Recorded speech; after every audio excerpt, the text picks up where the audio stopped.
అత్తింట్లో వేధింపులపై పోరాటం చేస్తానని వైఎస్ఆర్సీపీ నేత జోగి రమేష్ కోడలు మేఘన ప్రకటించారు. తన భర్తకు ఉన్న సమస్యను దాచిపెట్టి అత్తమామలు తనతో పెళ్లి చేశారని ఆమె చెప్పారు. విషయం తెలిసి ప్రశ్నిస్తే అదనపు కట్నం తేవాలని వేధించారని చెప్పారు. హిందూ కుటుంబం అంటూ అబద్దమాడి పెళ్లి చేశారని ఆరోపించారు. సజ్జల రామకృష్ణారెడ్డి వద్ద సమస్యను పరిష్కరిస్తామని రాజీ కూడా కుదిర్చారని మేఘన తెలిపారు.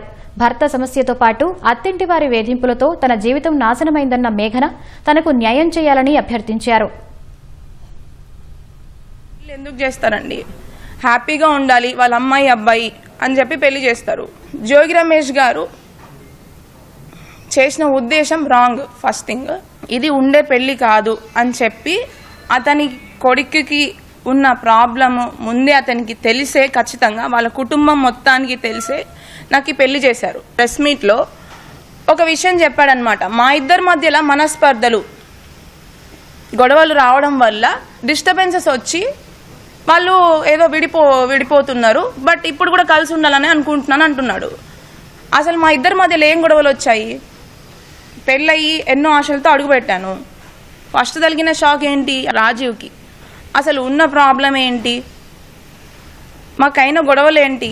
ఫస్ట్ షాక్ రాజీవ్తో తగిలింది. వెళ్ళి వాళ్ళకి చెప్పితే అదనపు కట్నము డబ్బులు తీసుకొని వస్తే నువ్వు హ్యాపీగా ఉంటావు, అతనికి ఫీలింగ్స్ వస్తాయి అనేలాంటి బాధాకరమైన విషయాలు మాట్లాడింది. ఒక ఆడదానిగా, ఒక తల్లి స్థానంలో ఉండి అర్థం చేసుకుంటదేమో, తనకు కూడా ఒక ఆడపిల్ల ఉంది కదా అని అనుకున్నాను. నాకు పెళ్లికి ముందు వీళ్ళు హిందూస్ అని చెప్పేసి పెళ్లి చేశారు. వీళ్ళు క్రిస్టియన్స్. వాళ్ళు లోపల ఎట్లాంటి హిందువులకి సంబంధించిన పూజలు కానీ, హిందూ కార్యక్రమాలు కానీ, అక్కడికి వెళ్ళిన వెంటనే వాళ్ళ ఇంట్లో ఒక పూజ గది లేదు. బట్ మేము పెళ్లి చూపులకు వచ్చే ముందు అక్కడ మాకు తగ్గట్టుగా అన్ని ఫోటోలు అరేంజ్ చేసి మమ్మల్ని మోసం చేసి మమ్మల్ని పెళ్లి వరకు తీసుకొచ్చి పెళ్లి చేశారు.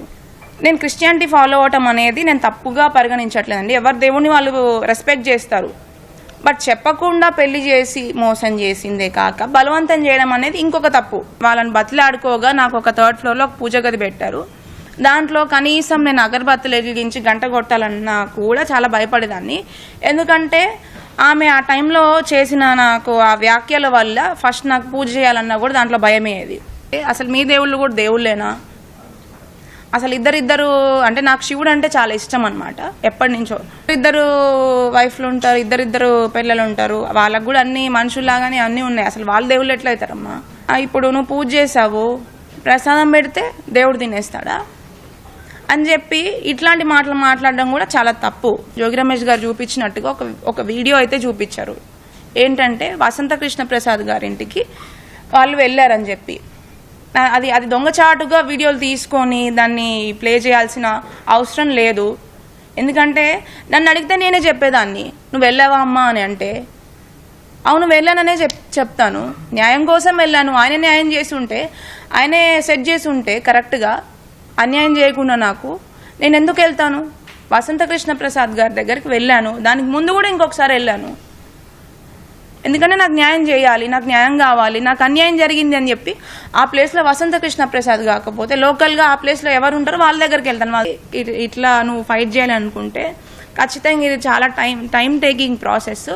నువ్వు తొందరగా సెట్ చేసుకొని నువ్వు ఇంకొక లైఫ్ని స్టార్ట్ చేసుకోవాలి అని చెప్పి అది చెప్పడానికే చూశారు. సిపి గారి దగ్గరికి వెళ్ళి కంప్లైంట్ ఇవ్వగానే ఒక ఇంటిమేషన్ ఇచ్చారు. అదేంటంటే మనము సజ్జల గారి దగ్గర అసలు మేము అప్పుడు కూడా వెళ్దామని అనుకోలేదు. సజ్జల రామకృష్ణ గారి దగ్గర మాట్లాడుకుందాము అని చెప్పితే, సరే సజ్జల రామకృష్ణ గారి దగ్గర అంటున్నారు కాబట్టి మాకు ఆయన మీద పూర్తి నమ్మకం ఉంది, ఒక పార్టీ హెడ్ కాబట్టి అక్కడికి వెళ్ళాము.